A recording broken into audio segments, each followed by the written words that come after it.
میں بے ہوش ہو گیا اور اس نے انگوٹھوں پر کوئی سفوف چھڑکا اور خون بند ہو گیا، اور میں کہتا جاتا تھا کہ میں کبھی زیرہ گوشت نہ کھاؤں گا اگر کھا کر 40 بار سوڈے، 40 بار خوشبو اور 40 بار صابن سے ہاتھ نہ دھوؤں۔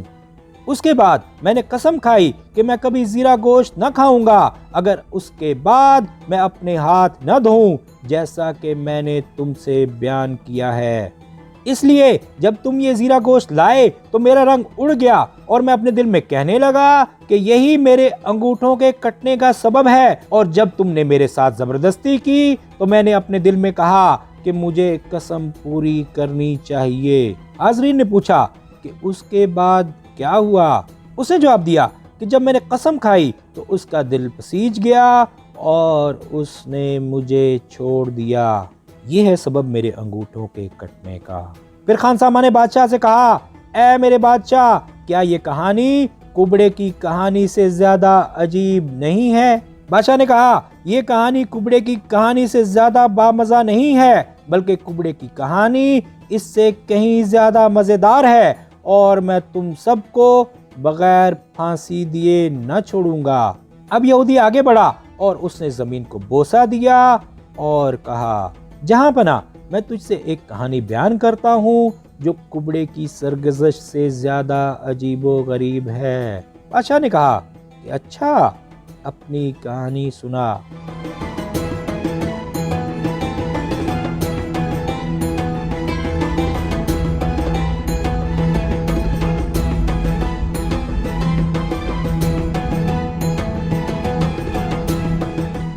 یہودی نے کہا، میں جب دمشق میں پڑھتا تھا تو ایک روز میں بیٹھا ہوا تھا کہ دمشق کے وزیر کے گھر سے ایک غلام آیا اور کہنے لگا کہ میرے مالک نے تجھے بلایا ہے کہ تو اس کی نبض دیکھے۔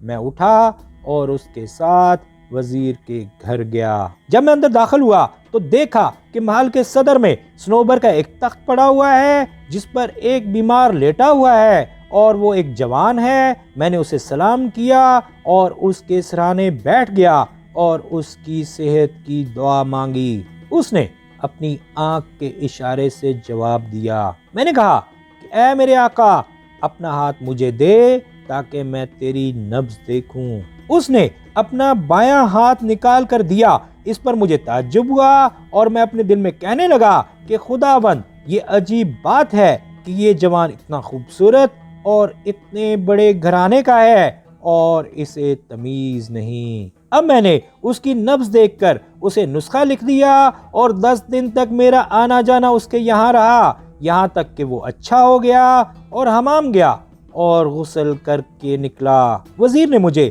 ایک خوبصورت اور قیمتی پوشاک عطا کی اور مجھے اس شفا خانے کا رئیس بنا دیا جو دمشق میں تھا۔ ایک دن جب میں اس جوان کے ساتھ حمام گیا اور اس نے کپڑے اتارے تو کیا دیکھتا ہوں کہ اس کا دانا ہاتھ کٹا ہوا ہے، اور یہ حال کا واقعہ ہے، اور اس کی بیماری کا یہی سبب تھا۔ یہ دیکھ کر مجھے تعجب ہوا اور اس پر میرا دل کڑنے لگا۔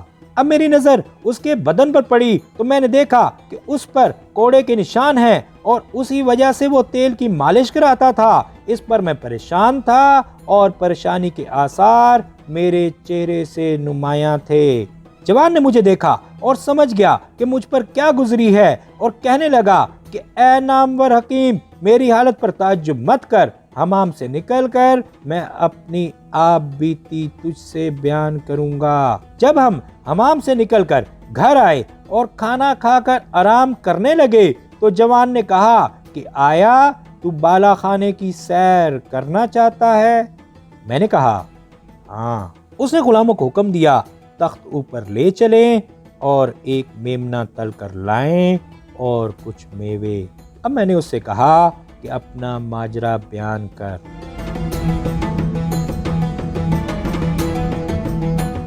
اس نے کہا کہ اے نامور حکیم، میں موصل کا رہنے والا ہوں۔ میرے 9 چچا تھے اور میرا باپ ان سب سے بڑا تھا۔ میرے چچاؤں کے ہاں کوئی اولاد نہ تھی، لیکن انہوں نے مجھے اپنی اولاد کی طرح ہی سمجھا۔ ایک دن میں نے اپنے والد اور چچاؤں کو دوسرے ملکوں اور شہروں کے عجائبات کا ذکر کرتے سنا، یہاں تک کہ مصر کا ذکر ہونے لگا اور میرے چچاؤں نے کہا کہ مسافروں کا بیان ہے کہ مصر اور نیل سے زیادہ خوبصورت جگہ دنیا بھر میں نہیں ہے۔ جب میں نے یہ سنا تو میرے دل میں مصر کا شوق پیدا ہو گیا۔ پھر وہ مصر کی تعریف کرنے لگے کہ جس نے مصر نہیں دیکھا اس نے دنیا میں کچھ نہیں دیکھا، اس کی مٹی سونا اور نیل عجوبہ، وہاں کی عورتیں حوریں ہیں اور مکانات محل اور آب و ہوا معتدل، اور اس کی خوشبو کے آگے عود بھی پھیکی ہے۔ اگر تم اس کے باغوں کو عصر کے بعد دیکھو جبکہ سایہ بڑھ رہا ہو تو تمہیں عجیب و غریب نظارہ دکھائی دے گا اور تمہیں اس سے بڑی مسرت ہوگی۔ یہ کہہ کر انہوں نے مصر اور نیل کی تعریفوں کے پل باندھنے شروع کر دیے۔ جب میں نے مصر کی یہ تعریفیں سنی تو وہ دل میں بیٹھ گئیں اور مجھے رات بھر نیند نہ آتی اور کھانا پینا حرام ہو گیا۔ کچھ دنوں کے بعد میرے چچاؤں نے مصر کے سفر کی تیاریاں کی اور میں اپنے باپ کی خوشامد کرنے لگا، یہاں تک کہ اس نے میرے لیے بھی تجارت کا مال تیار کیا اور میں ان کے ساتھ روانہ ہو گیا۔ اور میرے باپ نے ان سے کہا کہ اس کو مصر نہ لے جانا بلکہ وہ دمشق میں رہ کر اپنا مال فروخت کرے۔ اب شہرزاد کو صبح ہوتی دکھائی دی اور اس نے وہ کہانی بند کر دی۔